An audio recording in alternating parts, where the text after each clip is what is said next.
first and foremost, one of my I hesitate to say it's a guilty pleasure, but I tell you what, nothing aside from Shawshank keeps me awake if I see a marathon coming on more than Hoarders. And joining us is Cory Chalmers, who is an extreme cleaner. He's one of the hosts of Hoarders and has been for season after season.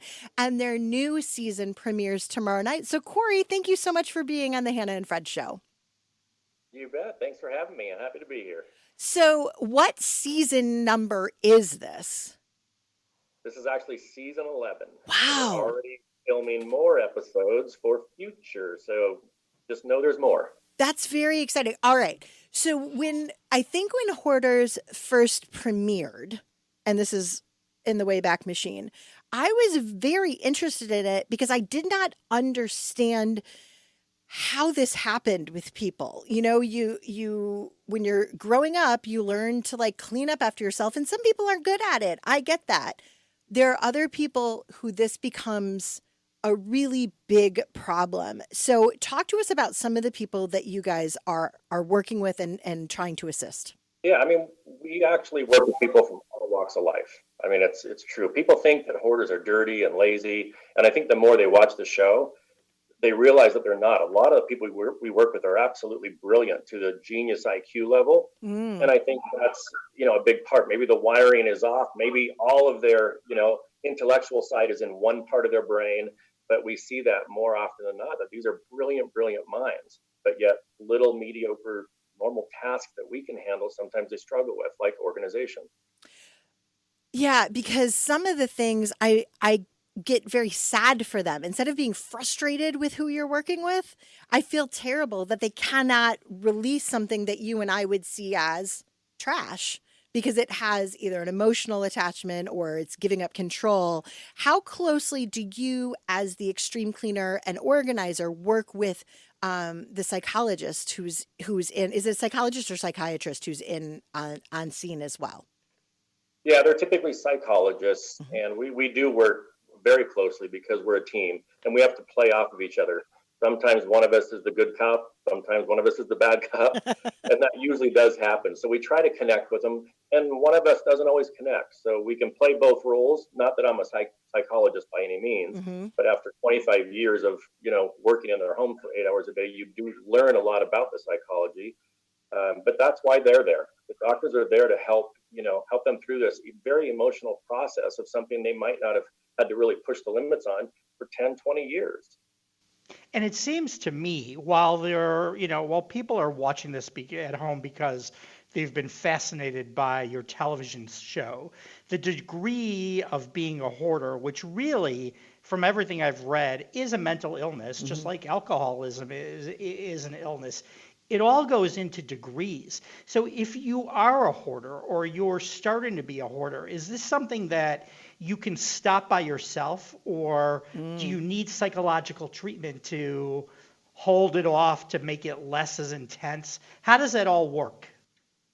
Sure. And there's probably no easy answer to that, but a true hoarder would need, some type of therapy to figure out one, why they're doing it, and then figure out how to get them past it or have them be able to at least control it. Just like any psychological disorder, hoarding is not something you can take a pill, you can't cure it, you just need to learn to manage it. So you need those tools.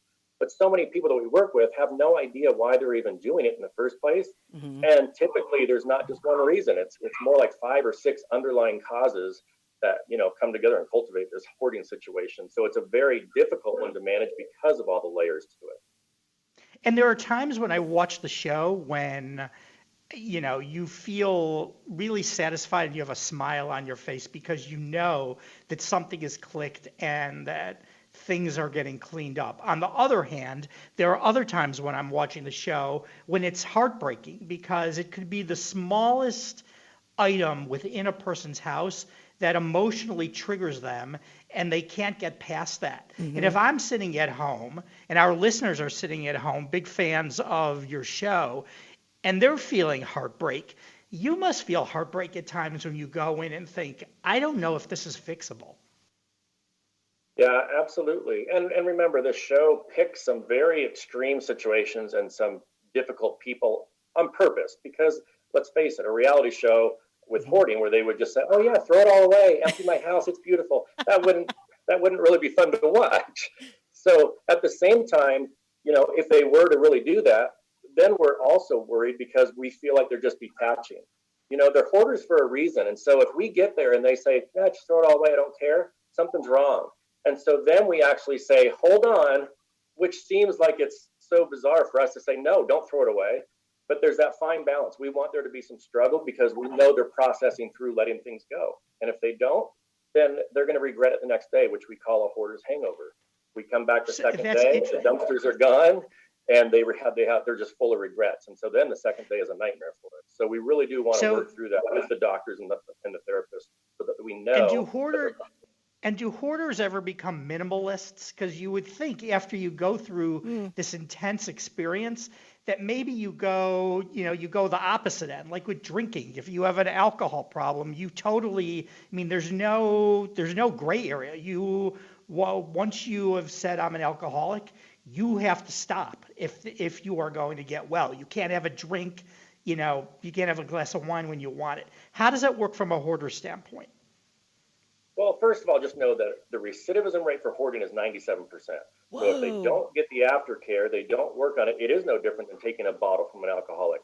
We haven't dealt with the problem at all. We're just taking the symptom. And when we take the clutter and the belongings of a hoarder, it's the same thing. So I've never seen one become a minimalist. I see them more struggle through that aftercare process to really get their life totally manageable and under control. So no, I've never seen it. Not that it doesn't exist, but I think it's more common that they really struggle with this and have to do a lot of self work and years of therapy, maybe support groups. We have 4 things that we usually recommend our own customers, even off the show, go through to help completely manage this. And if they don't, there's a very likely chance that they're going to fail and revert back to hoarding. So what are those 4 things? So we want to get them into therapy, cognitive behavioral therapy, working on this frontal lobe of ours that can really screw us up. We bring in organizers after we're done to help rearrange everything, go through all the files and paperwork, things make sense of it. Also to teach them tools and systems, that they've never had before. When I bring groceries in, how do I, organize it? When I bring mail in, what do I do with it? Those simple things that we think are simple are a big struggle for them. We also have cleaners that come in regularly, whether that's every 2 weeks, 3 weeks. And those cleaners, the organizers, they have emergency phone numbers for a family member or us. And so if they see even the slightest bit of clutter coming back, they'll make that phone call and say, "Hey, we're starting to see this behavior again. Let's get over here and deal with it." And then the 4th thing was that support group, which we have online support groups that are free. They're anonymous. So those 4 things are really important. Not that they could not need other things, but if they stick to those 4 things, there's safety nets in place that they can't fail. So I have to go back because that stat blew me away. 97% recidivism, that word. So, so does that mean that they will revert back to those habits, not necessarily get it to that overwhelming level where you guys were called in either on the show or off of the show with SteriClean, which is your company. But or is it just like all of a sudden they start realizing that they're drifting back?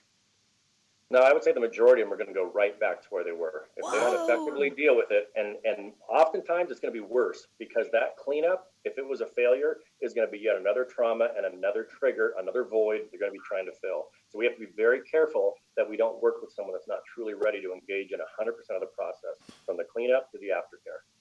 This is very, So in our very sad. it is sad. It is sad. So Hannah, in our next segment, we're going to Yes. continue this conversation and we're going to get more into the extreme cleaning. But before we get to that Yeah. point, with about a minute and a half left, how do hoarders manage during a pandemic? Uh-huh. It's tough. I mean, our call volume for SteriClean Hmm. has really dropped off. It's starting to pick up now where some of our offices are actually booked 2 months out, but it really slowed down.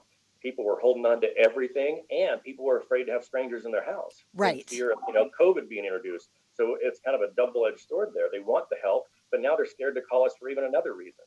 So it's been tough. It's been really tough. And we're seeing new hoarders that never hoarded before. But now with this going on, they're saying, well, I got to save up in case, one, rioters come or COVID takes over and I have to hide in the hills. And so, yeah, we're seeing a lot more people collect and acquire things in masses that weren't before. So we might see an increase in that percentage going from about 5% of the population, maybe 6, 7, or 8. All right. Yeah. So many other questions. And we had some questions come in on Facebook as well that we're going to approach. Cory Chalmers, you guys know him from Hoarders, but he is the president, founder of Clean and an extreme cleaner. We are back. That's a perfect opening for this particular segment on the Hannah and Fred show. Of course, you know it's Sunday morning, so Hannah Stanley and Fred Weintraub are here with you in WCGO and the Smart Talk Radio Network all across the United States. And with us still is Cory Chalmers, who's the star, one of the stars, one of the hosts really of Hoarders, which is seen all across the United States and probably internationally. But he's also president and founder of Clean, which, Cory, I want to start the conversation and get a little bit away from the Hoarders part and get more into the how do we keep things clean during a pandemic? And I will tell you, so this morning I watched one of your videos, and I watched the video where you went to the refrigerator and you just tested the handle to see how much what I'm going to call germination was there. And you look like you have a pretty clean, pristine house. And yet you went to that machine that you use, which I'll let you describe. I can't remember the name of it right now. So I'm going to just call it the gizmo machine. And when the number came up of how filthy your handle was, I freaked out. And I went into our kitchen here and I'm like, I better start scrubbing this down. And then I listened a little further into your video, and basically you said, Fred, you can't just start spraying crap all around because that doesn't get rid of what the problem is. So welcome back to the second segment of the show. Help us figure out in all of our homes how we're going to stay safe and clean. Yeah, I made that video because we saw a lot of companies popping up saying they're going to come out and just fog and spray this stuff in your house for 10 minutes and your house is going to be disinfected, which is so far from the truth. So I unfortunately picked my own refrigerator as an example. I had no idea it was going to get the reading that it did, but hey, teenage son.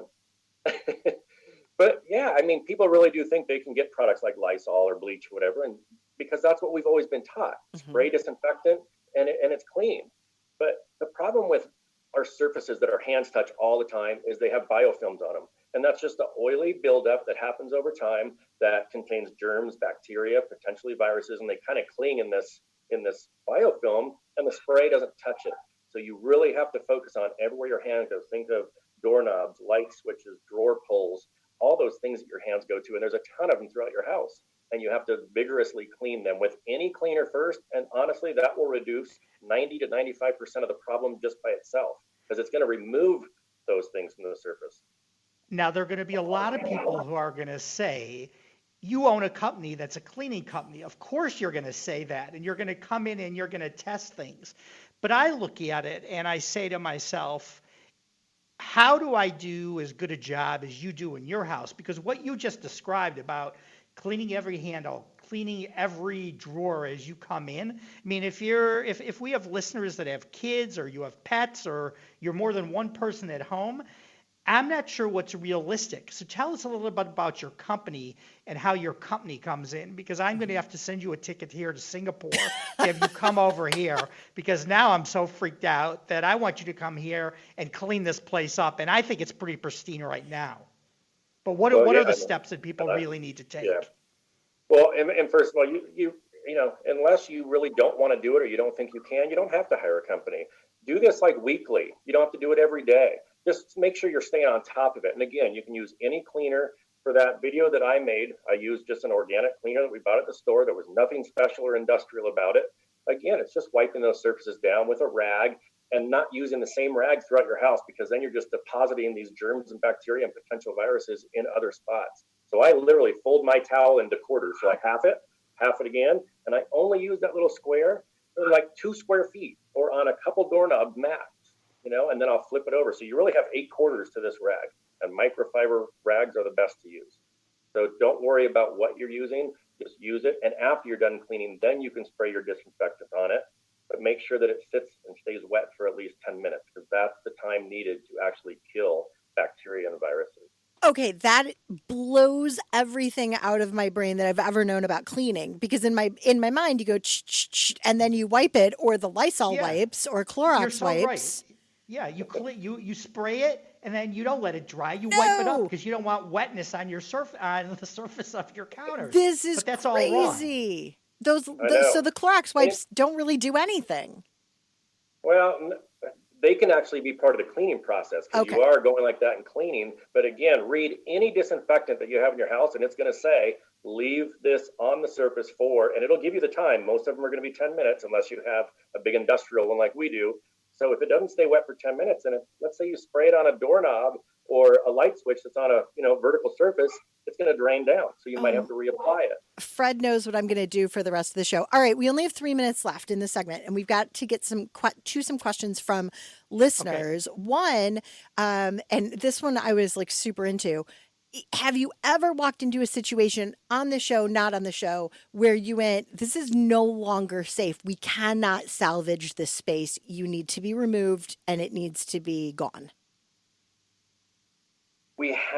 It's very rare. Okay. It's not the hoard itself, it's the structure and the Okay. stress that the structure has gone under, and there's beams cracked or something where we don't feel safe putting, 4, 5, 6, 10 people in there, adding more weight. So there have absolutely been those. And there's some on the show that we've done. We just did that one in Alaska Yeah. not too long ago, where all of a sudden they moved the hoard and the whole support snapped with it. So we had to get out of there. I So yeah, love it happened. I love that the hoard is actually referred to as like a living thing. It's like we have to remove the hoard. The hoard is growing. It seems to Yeah, but be. part of Sometimes it that's is true, alive. Hannah. That's Yeah, not part of part. that's That's true not because when you see certain episodes where the person is sleeping on their front porch Yeah. because they can't get into their house, that says pretty much that they've got a lot of work to do. And I can only imagine that there are people in the neighborhood who've been calling the city, the state, and kind of being tattletales, which in some ways you've got to be, and Right. saying there's a problem at this person's house. Well, and that was maybe one of my reasons why your calls have reduced during the pandemic, because a lot of people wouldn't be out and about seeing that it was getting worse, or going into their parents' home and going, "Okay, we're done. You've got to get help with this," because we were all staying inside our own homes. Another question was, what is the absolute worst mess you've ever had to deal with? Oh my gosh. I mean, it's so hard to pick the worst. I would always say animal hoards are the worst, not because of the quantity of stuff we have to remove. We've removed 20, 30 semi trucks from a house as small Mm. as 1,500 square feet. So you can imagine how packed things are. But when we get into animal hoards, and some rooms have literally 2 to 3 feet of cementatious feces and urine on the floor because of the Yeah. years and years. And the one that bothered me the most is one I have 3 Great Pyrenees, big white dogs, and this was a Great Pyrenees Hey, hoarder, and there was Corey, dead, decomposing Great Corey, Pyrenees on the floor. we're out of time. I'm so sorry. The new season of Hoarders starts tomorrow night on A&E. Check your local listings.